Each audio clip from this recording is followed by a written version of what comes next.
You have $100.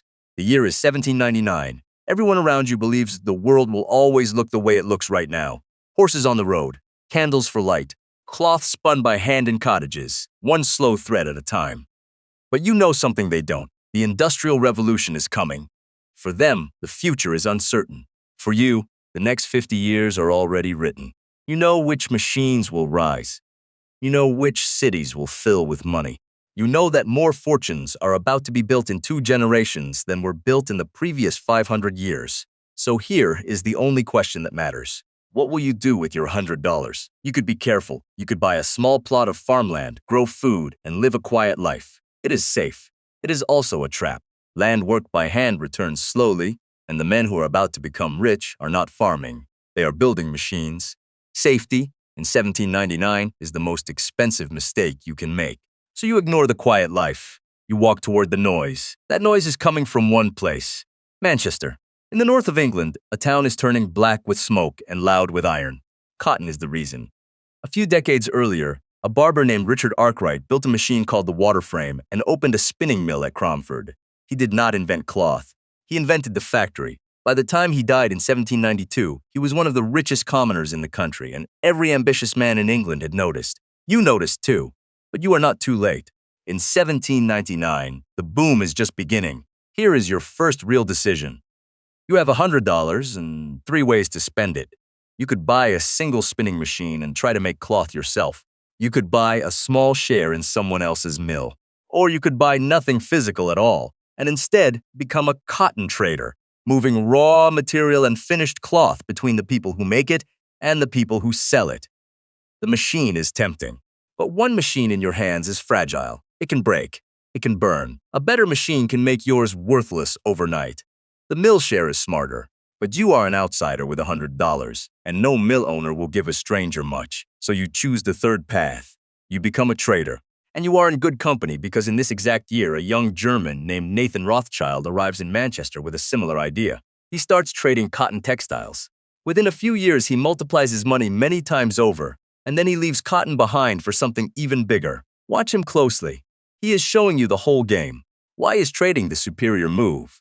Because a trader is not married to one machine or one mill. A trader sits in the middle of everything and takes a slice of every transaction. When the whole industry grows, you grow with all of it at once. Your $100 is no longer a thing you own. It is a position you hold. For 2 years, you buy low and sell high. You learn who is honest and who is not. You turn $100 into a few hundred. It is slow. It is unglamorous. But you are building the one thing money cannot buy directly: knowledge of the market. Now comes your next signal. The machines in these mills are powered by water. That means the factories must sit beside fast rivers, in cold valleys, far from the cities. But you know what is about to change all of that. Steam. A man named James Watt has improved the steam engine, and with his partner Matthew Boulton, he is selling engines that turn coal into motion anywhere, beside a river or not. This is enormous. Steam frees the factory from the river. Steam lets a mill rise in the middle of a city, beside the workers, beside the buyers, beside the ports. So you take your few $100 and you make a bet. You buy into one of the first steam-powered mills in Manchester itself, not out in the distant valleys. Everyone else is still chasing waterfalls. You are buying the future address of industry. There is a risk here and you feel it. Steam engines are expensive. They break. Coal must be hauled in constantly. If the mill fails, your money is gone. The safe alternative is to stay a trader forever, taking small, reliable slices. But you know the trajectory. You know steam wins. So you accept the risk that comes with being early. Because being early is the only real edge you have. By the 1810s, your stake in that mill is worth many times what you paid. Your money is growing. But raw cotton has to come from somewhere. And here your future knowledge gives you another quiet advantage.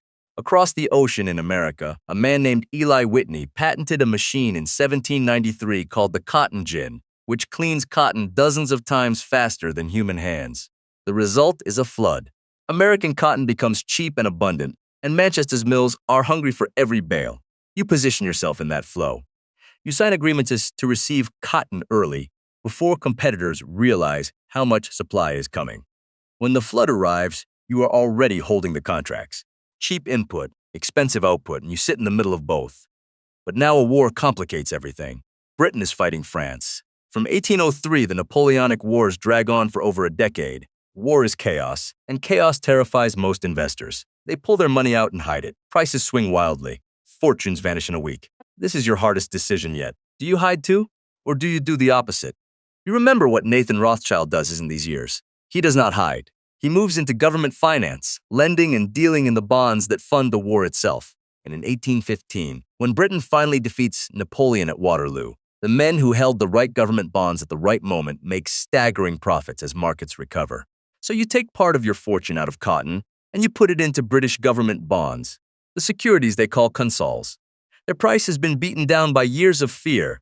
You buy while others are still scared. Why is this the superior move? Because the crowd sells what it fears and buys what it already trusts. That is exactly backwards.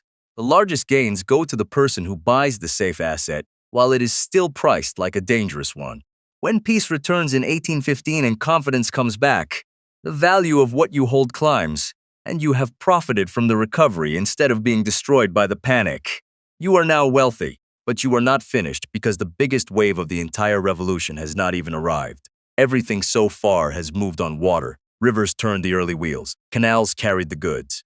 Decades earlier, the Duke of Bridgewater built a canal to haul coal into Manchester and cut its price dramatically, and canal investors grew rich.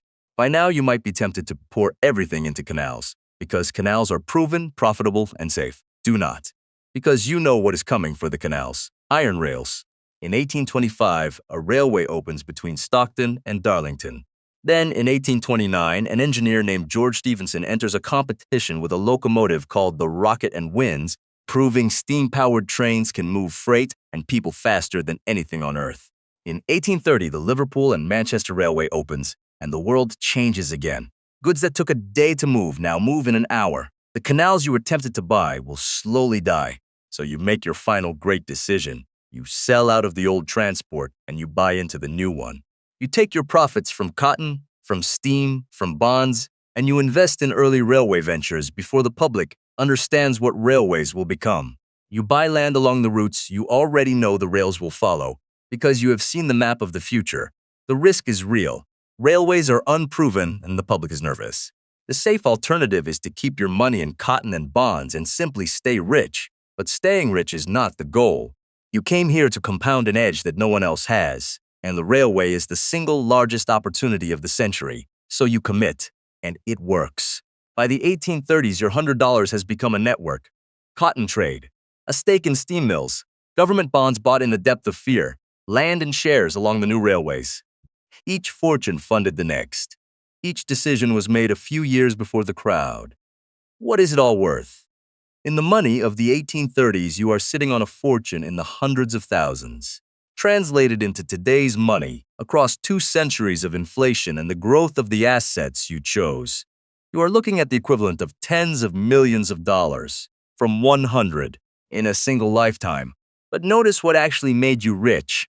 It was not the $100. The $100 barely mattered. What mattered was timing, position, and the courage to buy the future while everyone else clung to the past. And here is the part that should follow you out of 1799 and back into your own life.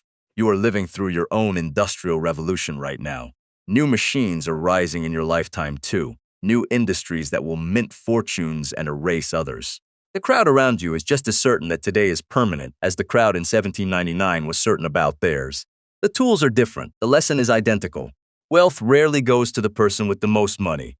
It goes to the person who sees the curve early, takes the intelligent risk, and holds a position while everyone else is still arguing about whether the future is even real. You had $100 in 1799. You did not stay poor because you understood that the future, for the few who can read it, has already been written.